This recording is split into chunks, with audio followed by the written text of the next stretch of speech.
Sachinn Laala, welcome to the Future of E-commerce catch-up. It's great to have you here, and thank you once again for being our guest. Thank you for having me. Pleasure. Now, you are, of course, very well known in the advertising and retail community in the Middle East. But for the few who don't know your backstory, let me give a few briefing notes, if I may. Sachinn worked in banking before a successful period at FP7 and then Saatchi & Saatchi. It was here that you met Coleman Shield, with whom you started Liquid in 2016. The Middle East's first independent agency fully focusing on retail and e-commerce. Precision timing, someone might say, and foresight with the growing online and offline retail sectors, as well as the increased proliferation of mobile phone technology being used in retail. So from there, Liquid took off to become, as I've heard many describe you, as specialists of the digital shelf, to the point that earlier in May of 2024 of this year, the company was acquired by French advertising giants Havas, which takes us to today with Liquid Havas.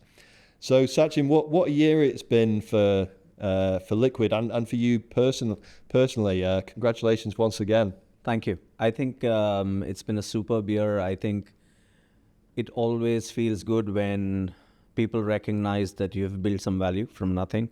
An acquisition is more than just money, right? It's a proof that you build something valuable over the last 8 years, where a big multinational like Havas sees value in it and feels like we can add value to their business as well. And thus, we today fall as Liquid Havas Market, which is part of Havas Market, which is their specialized e-commerce and retail offering across the globe.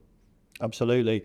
And before we talk more about that, and I really do want to get into some of that, as well as where you see the sector going in the future. But I want to take you back, if I may, first to back when you started Liquid after a successful advertising career, like I mentioned, with FP7 and Saatchi & Saatchi. What can you tell us a bit about what your thinking was? What was the gap you were filling and the USP you were bringing to clients that wasn't there? I think overall, as I've mentioned before, saying UAE is all about shopping, and we felt that there was no agency focused on commerce. That's where the gap was, and we were trying to fill it. I think the problem at that time was it was very niche, and mainline big MNCs were not interested in it because it was too niche, and the volume and the value was not big enough for them to be focusing on it. So 2016, Coleman and me thought it's a good time to kind of break off and start something with a very clear focus on commerce. We didn't want to kind of do branding and advertising and commerce. It was just commerce. Of course, today we hear about unified commerce from Mars, and we have spoken about omni-commerce in the past, but the reality is we just wanted to create an agency that focuses on commerce. Offline, online doesn't matter, because people really don't distinguish between either channel. They just want to shop. And that was the idea behind setting up Liquid at the time. Yes, today COVID happened and it was an unfortunate incident, but it accelerated commerce. And in hindsight, everyone says, oh, it was good timing, but as they say, success has many fathers. When we started the business, everyone was quite, doubtful about why we were doing it and why we were leaving an MNC to start something. But we still believe that commerce needs specialization, and that's why an agency dedicated to commerce will always work, even long term. And now, of course, it's ever present in all of the agencies. A lot of the bigger agencies are taking up a commerce-specific division. So Procter & Gamble, I believe, were the first client of Liquid. So how important was that in terms of moving the needle and getting others on board? So actually, funny enough, our first client was General Mills. We worked on Betty Crocker and Häagen-Dazs. Procter was a superb client from the get-go, because the experience on Procter, while we were at Saatchi, we worked on Procter. So while we met newer clients, the Procter experience paid off, because it gave people confidence that they know FMCG and they understand FMCG. Actually, the first year, Procter was not our biggest client. It was Aujan, Coca-Cola, and it was other businesses that came forward. Procter was an important client. We started working with them from the get-go, but I think it became more from a value perspective within the Liquid business. It became valuable through the years. But the first year was really about other businesses. We met a lot of other clients. No doubt, Procter played an important role. The experience on Procter played an important role. They are the school of marketing. So, it always helps mentioning that you worked on the Procter business. So first year was all about a mix of FMCG clients. And I believe that you had quite a long-standing relationship with Emaar from previously as well. And with the time that Dubai Mall was sort of growing and growing into what it's now becoming in Dubai, sort of such a figurehead of retail in the region and globally. How important was that relationship and the collaborations that you had with Emaar? So when Liquid started, we haven't really collaborated with real estate as much. We've stuck to the FMCG segment. I think Emaar was a good experience when I was at FP7, and then when I moved to Saatchi, I was doing Mall of the Emirates. I think retail helped. Understanding the landscape of retail helped. But even today, 95% of our business is FMCG. So we are more on the brand side rather than the physical retail side. But yes, of course, helps understanding the landscape you're playing in. Yeah. So we haven't done anything with Emaar directly, but the knowledge kind of helped us through the time. Yeah, and FMCG, we'll sort of talk a little bit about quick commerce and some of the sort of things coming up to the Ramadan sales a little later. But back then, when you were first sort of making Liquid a name for yourselves and getting sort of more clients on board, did you foresee a day when an acquisition from a company like Havas was going to happen? Was that always the intention when you set up? I think all entrepreneurs want to be acquired one day. It's only a matter of time. I think we got, some interest in the first couple of years itself, and we were not ready. We didn't think we were big enough or we were valuable enough to, make that transition. Of course, M&A was always on the cards from day one. But I think the focus really was, let's make something valuable. I think the interest was, why is commerce not taken seriously in a market where retail is, it's, as I say, it's our national pastime, right? So how can you not have an agency dedicated to commerce? Even at that time, there was JWT and there were other companies that were trying something with retail, but it was very, let's do it as a hobby project and see if it works. It wasn't really, let's put full throttle, everything behind it like they're doing today. And we will ensure it works. So I think the priority at get-go was, let's make something valuable, let's add the right value to the clients. Yes, M&A happens great, but wasn't like the end goal from day one. Always good to have that in mind when you do things. Absolutely.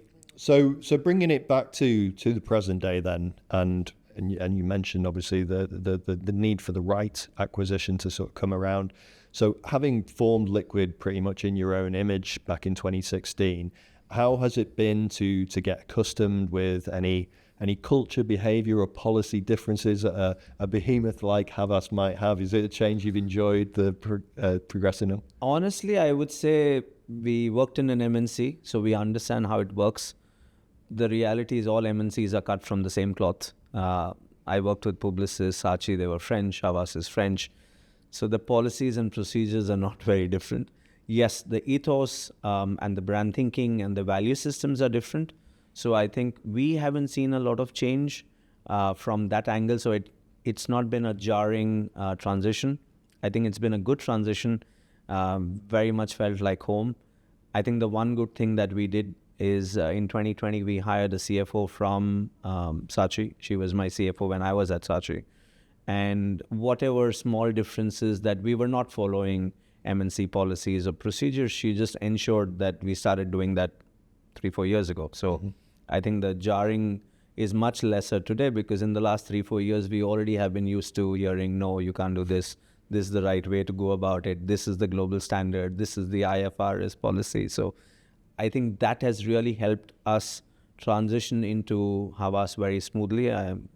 My bosses are very happy with the way we have transitioned. And I think that switch of having the CFO from an MNC helped make this very, very smooth. Yeah. And is that something on a sort of wider scale that you find sort of is particularly important, is getting the right team together for things like that? Absolutely. I mean, in our business, it's the team. Yeah. CEO is a figurehead, and of course, we have to make some tough calls and make the right decisions. But I think getting the right team, nurturing them into the right value systems, ensuring that they are loyal and they, you ensure that their careers progress as well, so they end up staying with you for a while. My senior team has been with me for 5+ years, and that's, kudos to them to see the transition through, which has helped us overall focus on other things. Recruiting, training is a massive problem and a massive hiccup for all agencies. So the more loyal your senior team is, it allows leadership to focus on other parts of the business rather than worrying about constantly recruiting and training people into your value systems. Now, I've heard you describe, and you touched on it just then, that shopping is our national hobby, which rang true to me as a long time resident in Dubai. I think I remember when Dubai Shopping Festival was first launched, or whenever that was, a long time. I think 22, 23 years. You would be the person to know. But what would you say is the biggest change that you have seen in the region's retail scene since then, since those early days as well when you were setting up? So I think since we spoke that we both are long-time Dubai residents, I moved here in 2004. I think when I moved, it was very much Dubai is GCC's answer to tourism, right? People from GCC come to Dubai to shop. I think over the last 20 years, we are now a global city, and we are not the Singapore of Middle East, we are the Dubai of the world, right? So I think that's been a massive transition. We are not playing a small game anymore. I think the good and bad part is, I think when you travel today, you look at the retail outlets there, you're like, you don't need to shop it. We have it in Dubai, right? Mm-hmm. I think the only prominent ones I can miss would be Uniqlo and Primark. Primark is also now coming with Alshaya. So there's no retail outlet that's not available locally. We are not playing second seasons. We are not playing, autumn's not coming to us a little later. We are up to date. So I think the retail segment has really grown, where we are now truly global, which means that you really don't need to travel abroad to shop. You travel abroad to tourism things. Of course, you can't compare it to US because, it's a different shopping experience and the costing is different. But otherwise, Dubai's transition from being called that, okay, we are a regional player. We're not a regional player anymore. And retail has driven a lot of that change from an experience standpoint, from a brand availability choice standpoint. So that's made a massive difference in how retail has functioned. As we record this at the end of an eventful 2024, how do you see the current regional market and retail amid booming economies in the UAE and Saudi Arabia? Are end of the year spirits high with your clients, with your customers? Absolutely. I think 2024, as everyone knows, we've seen through a tough period. Regional tensions have calmed down finally. So I think the sentiment has changed. Mm-hmm. You really don't want to go out shopping when the sentiment is down. I think we've kind of come to the right end of 24 where sentiments are all right. Everyone's in high spirits. Everyone's looking forward to end of the year sales. So I think it's a good time for retail overall, with the fact that Ramadan also comes in 4 months, unlike before. So also there's a spillover from end of the year sale to Ramadan. So the next 3-4 months should be very interesting and exciting for retail. We won't see a dip, which we normally see after end of the year. We see a dip in Jan-Feb, and then we wait for Ramadan again. I think this time we'll just see through the next 4 months as the high time for retail. And I think all the retailers have been waiting for this moment. You walk into a store, you see the latest seasons, and they're completely stocked up, which is great. Yeah. And I wanted to get your take a little bit on different approaches to relationships with your clients within an agency. As I understand it, the typical models might be on a retainer or a full-time employee, FTE basis, or on per project basis. Can you give us your thoughts on how that relationship has evolved with the increased demand of brands for content creation in an ever more AI-dominated environment? So I think overall brands are hesitating or walking away from retainer discussions.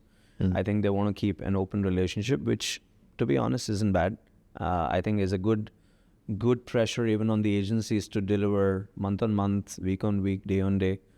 We don't take the client for granted. I think which is a good thing because we give our best every time.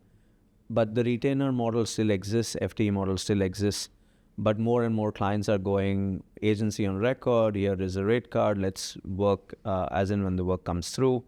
That's one part. I would still love to see some evolution of saying, okay, we'll do the work for absolutely nothing and you share some of your profit, which negates any risk that the client might have. I think we need to see how that evolution works. AI is, again, it's a massive topic. I think every podcast, every single exhibition talks about AI. I think AI is something we should not get scared of. It's lovely. It's great to have AI with us. I think AI should scare lazy people, not people who can think, right? Because if you look at the best brand campaigns I can think of Middle East is ADCB Long Live Ambition or Hello Tomorrow Emirates. AI can't come up with that, right? We are in the creative business. We will be creative, right? AI will help us adapt. AI will help us do things that we took longer to do in the past. AI can help us see through a project much faster and cheaper. Yeah. Like in the past, if my creative director came to me and said, I want to do a 20-second ad, I need SFX and I need visual effects, it would be a lot more expensive. With AI, it's cheaper. So I think brands are pushing us to use more AI, but I think agencies need to adapt to AI from an adapt level. And that also frees up our creative guys to experiment more, try something new, which they have not had the time in the past because they've had to not only create, they've also had to adapt, get the campaign ready. I think today, if AI can take the role of more adaptation and the creative has more time to experiment, I think it gives us an excellent, way forward of creatives generating better creativity than before. It's easier said than done, but you have to. This is the technology. We can't run away from it. No, I couldn't agree more. I think that it's been said a few times. Obviously, it's not going to take your job, but it'll take the jobs of those who don't understand AI or don't embrace it or don't sort of work along with it to make your life easier and get that technology harnessed for you.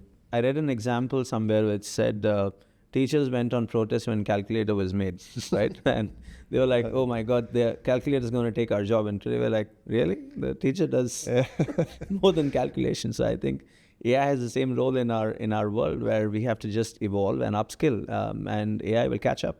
No, it's very true. I think that whole evolution, like 20 years ago when we first came here to back to Dubai, the e-commerce conversation wouldn't have been what it is. The mobile phone conversation wouldn't have been. I put a post on LinkedIn a while ago just showing my old Nokia phone that I still have from those days before I sort of got an iPhone, but it was a different world. And this thing, it's just a constant evolution that we're in, right? Yeah. So we've looked at the past, we've looked somewhat at the present and how you see the market from your eyes at the moment.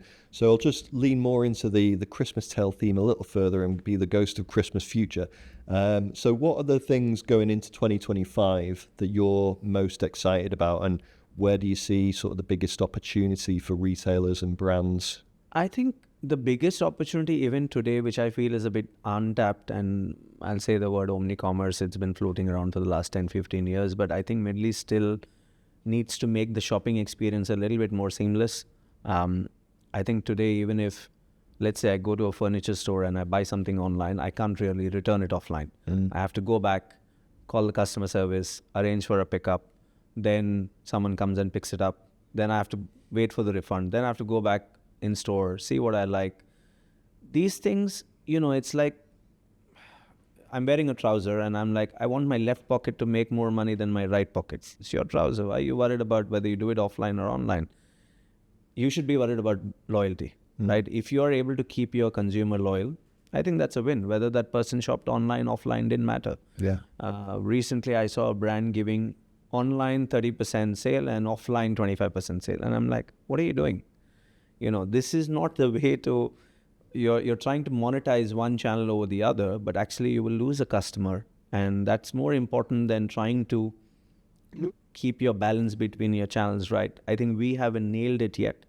And I think 25, the good part is in the past, There were issues of, even e-commerce has come a long way from where it started in terms of cash on delivery issues and people not trusting the online channels enough, where they didn't want to keep a credit card on file.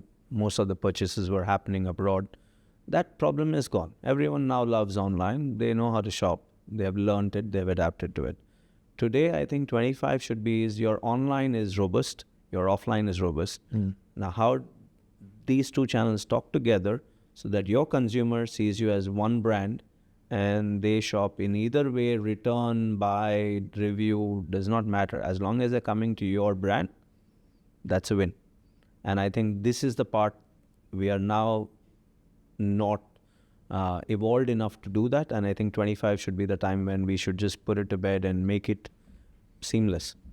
Well, that just brings me on to the balance that you speak of between online and offline retail in Dubai, that omni-channel importance. Do you see that as a balance that will always maintain, or have you seen a shift in consumer behaviors towards the convenience of digital retail over the more immersive experience of brick and mortar retail, or is it finding that cohabitation, that ecosystem for the two? I don't think it's a commonality across brands and product portfolios. I think it really depends on whether your brand is a commodity, whether it's a repeat purchase. Do you really want to experience it? So I think convenience plays a big role in our region. We love it. Fuel comes home. We don't really want to go to the petrol station either. So I think if you're buying a product that's low ticket, you know what you're buying. There should be a natural shift to buying that repeat purchase online because you're really not experimenting. I think when it comes to trying a big ticket item or trying something new, brick and mortar helps. So it wouldn't be one answer across all brands and portfolios. It really depends on what brand you're selling, what category are you selling. And again, I don't think it's a good or bad thing. There's been a lot of discussion of, we should focus more on online or focus more on offline. I think you should focus more on loyalty.